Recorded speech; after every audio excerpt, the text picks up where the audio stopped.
Para você ser o dono da sua vida, paradoxalmente, é preciso ter uma mente em estado de transformação constante. Uma mente que não para. A grande alegria da minha vida é olhar para trás e ver que eu cresci. Eu me converti com 18 anos, achando que eu já tinha vivido tudo, porque eu estava fumando maconha desde 12, 13, cigarro, fui inaugurado sexualmente com 5 anos, com 7 anos eu fazia sexo com regularidade,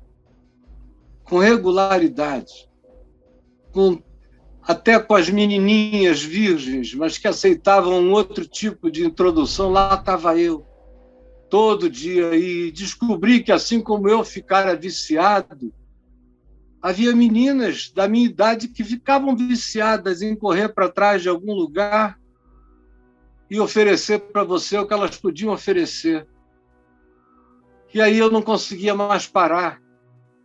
Quando eu tive um tempo onde não havia essa facilidade, que foi quando eu mudei para Copacabana, era menos, aí eu me inaugurei na masturbação diária. Jogava bola o dia inteiro, era muito bom de bola. E conheci tanta gente por causa do futebol. O futebol me abriu milhões de portas. Aí depois a luta, o jiu-jitsu, me abriu milhões de portas. E eram sempre portas com pessoas interessantes para todo lado. Gente rica, gente culta, gente artística, gente de vários mundos. E lá estava eu. E com 13 para 14 anos eu virei um adulto. Fui embora de casa com 15.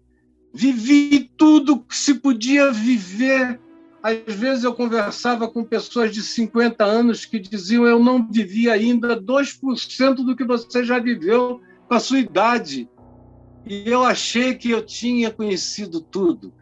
Andava com a High Society, tanto quanto andava com os hippies, os malucos, os indigentes, os doidos. Gostava de um esquinho, embora não fosse fã, tanto quanto eu adorava dar umas goladas de ayahuasca e o ácidos, o microfilme, o LSD, o cannabis, o metanfetamina. Foi quando eu comecei a ter meu coração disparado, aquilo quase me mata. Mais de uma vez, eu achei que sabia, achei que entendia. Aí me converti. Aí dei alguns passos atrás, porque para me converter eu tinha que negar um monte de coisas que eu não negava na minha mente, que eu não via nada demais, mas eu tive que negar para poder ser crente. Eu tinha tropeçado no tesouro de grande valor, no campo, aí tive que comprar o campo inteiro para tomar posse do tesouro, e o campo inteiro era ficar dentro da igreja com todos os preços que ela coloca em tudo que não tem valor. E eu fiz isso há alguns anos, até que eu comecei a olhar e ver, enxergar e dizer: meu Deus, tem um monte de coisas que eu faço, supostamente por amor a Jesus, mas que é só em obediência à religião. E eu comecei a deixar essas coisas todas de lado já no início dos anos 80. Nos anos 70, eu vivi 8 anos, uma vida muito aferrada a algumas coisas que de 82, 83 para frente eu fui deixando para trás. Não, isso não é. E quanto mais eu fui vivendo, mais eu fui abrindo, como quem abre dentro d'água um canavial que impede você de ver a totalidade do rio, das águas. Eu fui abrindo, fui indo adiante, fui passando, e todo dia eu continuo tirando.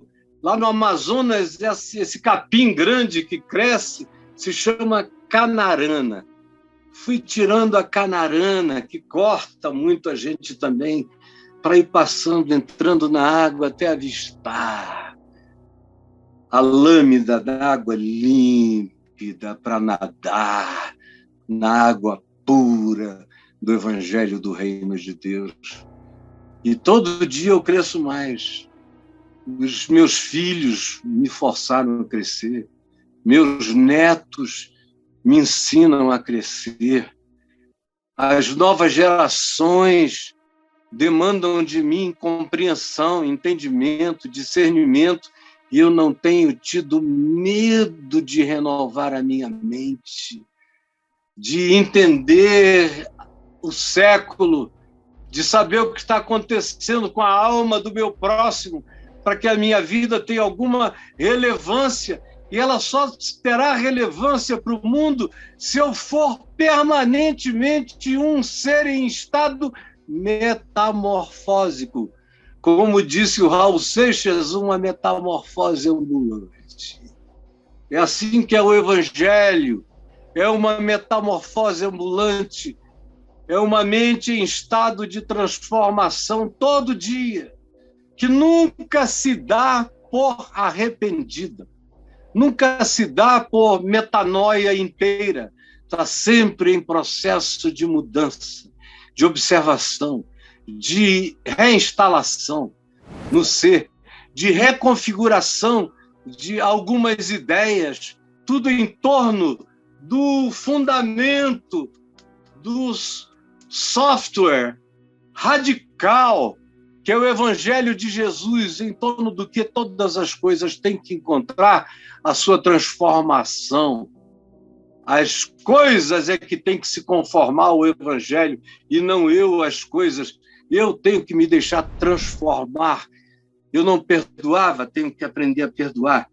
Tem gente que diz, eu tenho esse temperamento horroroso. Problema, então deixe de ter. Deixe de ter. Não tem desculpa. Deixe de ter.